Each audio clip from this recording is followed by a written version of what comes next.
Hingal yarn. Diyos ko, please lang ha. Arnel. Nasa tuktok na kami ng Arayat. Siguro nagtataka kayo sino si Arnel. Bakit nga ba ako nasa tuktok ng Arayat? Samahan niyo ako ngayon sa isang tourist spot dito sa Pampanga.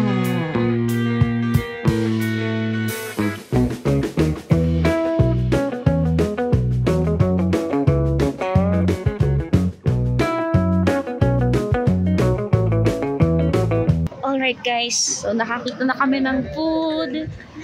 Tadaan!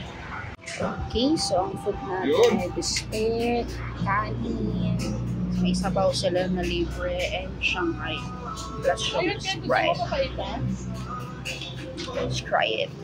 So, babalik na kami ngayon para sa biyahe namin papunta ng Arayat.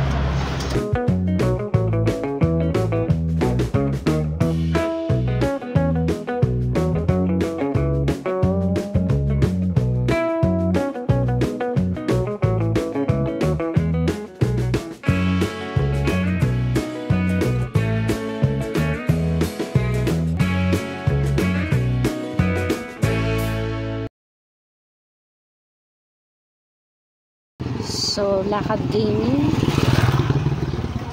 Okay, so ang entrance fee natin is 50 pesos per head. Ay, magre-register muna dito. Ay, kayo po yung miss ni Apo Sising. Ano po pangalan nyo? Alin Sita po? Sita. Sita. Ayaw niya. Hey, Sita! Ano? Okay, so pasukin po natin.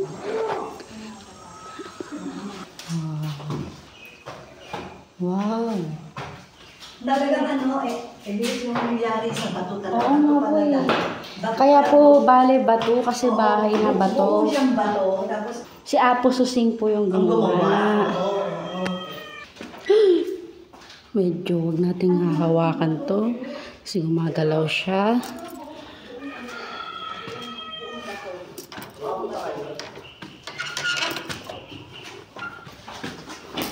Okay, so nasa second floor na tayo. bahay mo ba to? Ganda.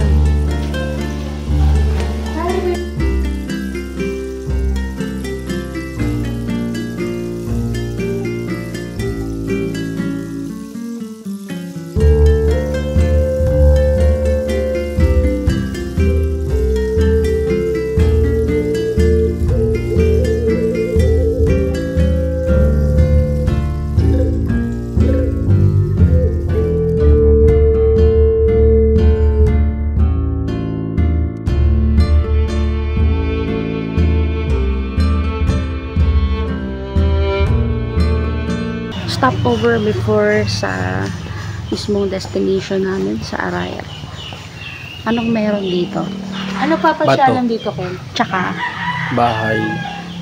Ano pong tawag dito? Bale, bato. Alright, so nandito na tayo ngayon. Check in muna.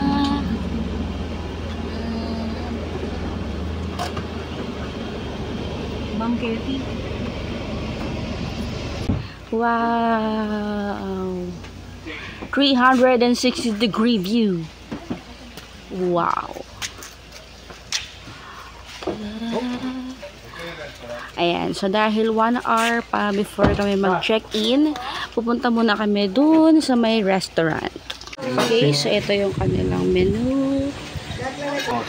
Alright guys, so nandito tayo ngayon sa New Ginto Backpack. Yun nga lang, dahil 1 hour away pa kami para sa aming check-in, ang ginawa namin ay magkakape muna kami, pero nauwi sa watermelon shake. Yung camera man, tawa ng tawa. Nanginginig na tuloy siya.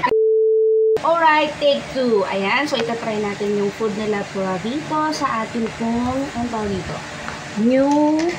May new. Maria Sinukuang Restaurant. Apong Maria Sinukuang Restaurant. Ayan. So, they serve dinner until 7 o'clock, but they are only accepting orders hanggang 6:30 po ng hapon. Ayan. So, tatry na natin yung food. Food vloggers tayo for today's video. This is their pancit canton. Good for 2 to 3 persons. Take 2, hindi yan pansit canton. Pansit bihon gisado canton. Let's try it. Nagkakaluhan!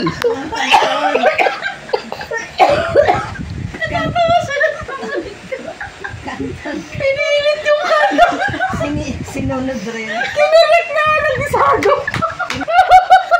Pansit. Try na natin.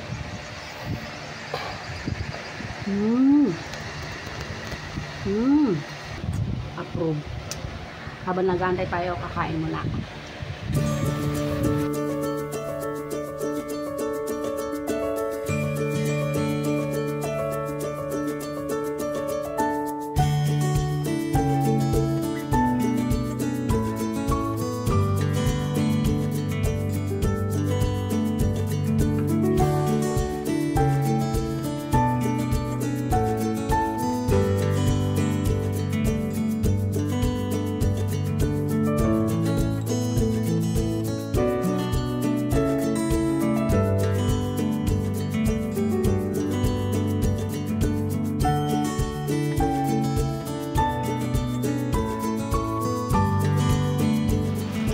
Okay, so we're gonna check in na. It's already 2 o'clock na. Ito na siya. Thank you po. Wow. Pasok na po tayo. May table tayo. May upuan. Meron din silang functional ref. Meron din cabinet. There's light. Silang faucet. Oh, di ko makita yung ilaw. So, ito yung CR. Wala lang silang heater. Alright guys, so ito yung aming tinirahan. Ang tawag natin dito is tadan, Pension Villa. Alright guys, so here is the pool. Then, dito naman sa may location na to, ayan, yan naman yung bonfire. Okay siya for nature trips, pero wala masyadong nag-a-assist. Maganda sana siguro yung bawat corners, may naglilinis or merong mga nakapwesto na tao para pag halimbawa may mga questions or gusto namin pumunta sa ganito, sa ganyan, lalo na't meron silang day tour, tulad na lalagyan natin dito sa screen na to, eh may explore talaga siya nung mga tourists. So yun lang siguro, few suggestions lang, but then for the location itself, it's very beautiful. May coffee shop po, tsaka tuk-tuk na po. Opo. Bago yung overlooking. Maganda po dun sa taas. So, yun na nga guys. So, meron tayo dito nasa 208 steps. Meron din dito 96 steps lang. Pero, pwede naman palang magsasakyan. So, iniisip namin ngayon kung 208, 96 steps or yung mismong sasakyan. Ikaw, ano masasabi mo? Lakad tayo. Pwede. Sige. Lakad daw. Huwag daw kotse. Para ano, may trail. Ano, gusto niyo ba? Alright. So, mag-start na tayo para sa 96 steps. Tingnan natin ko talagang 96 steps. Ito. 1. Siyempre, hingalin ako. Mamaya na akong video. Basta. Parang hindi ko na kaya. 63 na.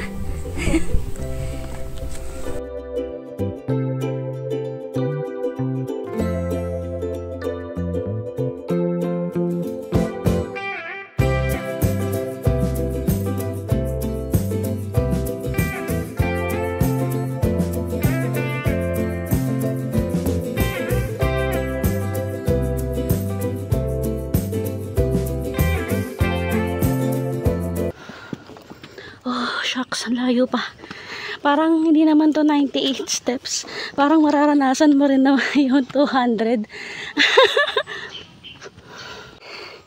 Feeling ko 200 talaga to.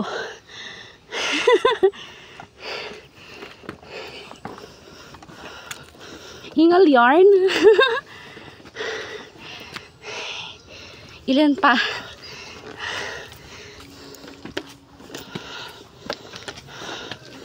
And I guess this is it.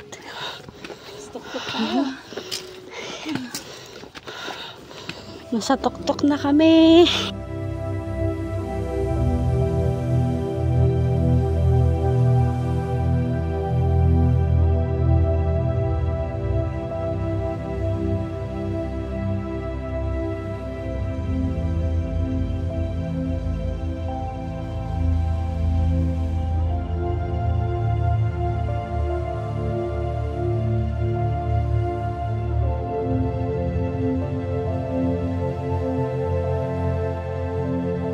Pagulungin niyo ako pababa. Ayan, so ito yung cafe, Gintong Pakpak. This is your reward dahil sa inyong pag-akyat. So, ayun na guys, yun yung mga pwedeng attractions na pwede ninyong pagpicturean. And look at the view. Wow. Hindi pa to yung mismong taas ng Arayat. Alright guys, so we're heading back to our villa. Tapos na maglakad. I guess it's 98 steps. Pero more on hagdan kami. Hindi na yung flat surface kanina. Less lang naman yung hingal.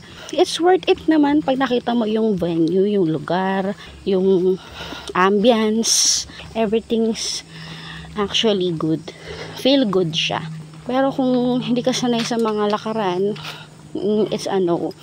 Ayan, so balik na kami ngayon dito sa may bonfire. Ayan, at the moment, nag-order kami sa restaurant nila kasi meron palang corkage fee dito. Kapag ka nagpa-grab ka, though it's available naman, you shall be paying 150 pesos per person. Machine, talaga yung washing machine. Hindi, iniwan kasi nila. Hindi naman nila tinakpan. O yan. So, May kuryente pa ba yan? Dapat malaman natin. check mo. Try natin. Ayun pa nga, meron pa nga din nakaabang, dalawa. Ayun pa isa. Baka naman dati kasi, dyan nakakabit yung aircon. Window type. Hindi. Hindi. Ano nga kaya yan? Lalagay ng saksakan dyan. Baka challenge yan pag naabot mo. May price. Bakit nga kaya?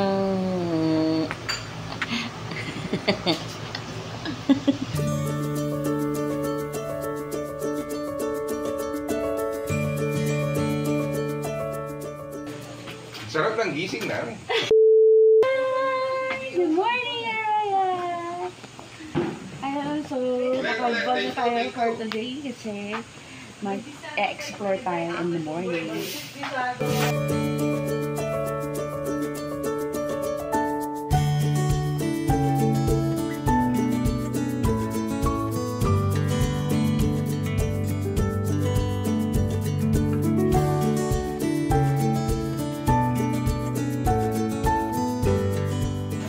So, breakfast is served. Tocino. Thank you. Sige po. Then, longganisa. Ito importante dyan, suka. Yan. May suka pala akong sarili. Alright guys, so this might be the end of our New Gintong Pakpak experience. Pupunta pa kami kina Aling Lucy. It is such a very relaxing and calming atmosphere. Sobra ko talaga na-enjoy yung stay ko dito sa New Gintong Pakpak. The few cons and pros, yung mismo atmosphere, tahimik, mas maganda talaga pagka weekdays ka pupunta ka sa weekends kasi talagang walang masyadong tao ngayon. Para sa mga introverts na, meron ako mga kasamang introverts dito, ayaw talaga nila, di ba, usually na may kausap sila. Pero dito, yun nga, wala masyadong mag-sale sa'yo, ganyan, kasi maybe it is really just because of weekdays nga siya at wala naman masyadong tao, wala kailangan masyadong i-assist. And also, syempre, dahil nga limited staff lang sila. So, regarding the room experience, ang ganda, ang lamig dito, ang ganda ng ambience, what else? Ang ganda ng mismong bahay. I don't know if this is a container van, yung mismong in-stayan namin na villa. Now, for the cons naman, so ayun na nga, actually very few lang naman. Tsaka siguro baka sa akin lang siya. So, unang-una is medyo konti lang yung offered nila na mga adventure activities, unlike dun sa mga previously na napuntahan ko na. Dun sa may food naman, okay siya, worth the try. Maybe we're just looking for something na pwede kami makapag-grab, ganyan. Kaya lang, mahal yung corkage fee. But, syempre, ginagawa nila yun for their, for their sake. Kasi syempre, pagka weekdays, walang masyadong tao. So, paano nga naman sila kikita, di ba? Kaya, let's support local. this one is worth the try. Okay? So, babalikan ko kayo mamaya kasi pupunta pa kami sa Aling Lusing. Finally, makakatikim tayo ng something na meron silang, how do you call this one? Yung gawang Pampanga talaga. Alright guys, so nandito na kami ngayon sa next stop over, Aling Lusing. Ito na. Hello. So, kain tayo sa Aling Lusing. Tatry muna natin yung bulaklak. Aray. Thank you.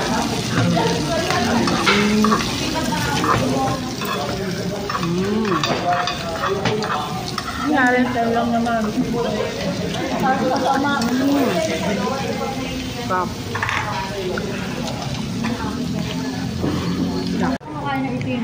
Ito yung mga in-order namin. Ito yung masarap, promise. Charong bulaklak. Ayan, sisig. And pusit. Sisling pusit. Pinaputok na tilapia. Yeah. That's it. Ay, hindi naguan po. Ayun. That's it. So that's it guys. That's for today's video experience and hope you enjoyed it. This is me again, Elise, here in Pampanga. Hopefully again and again.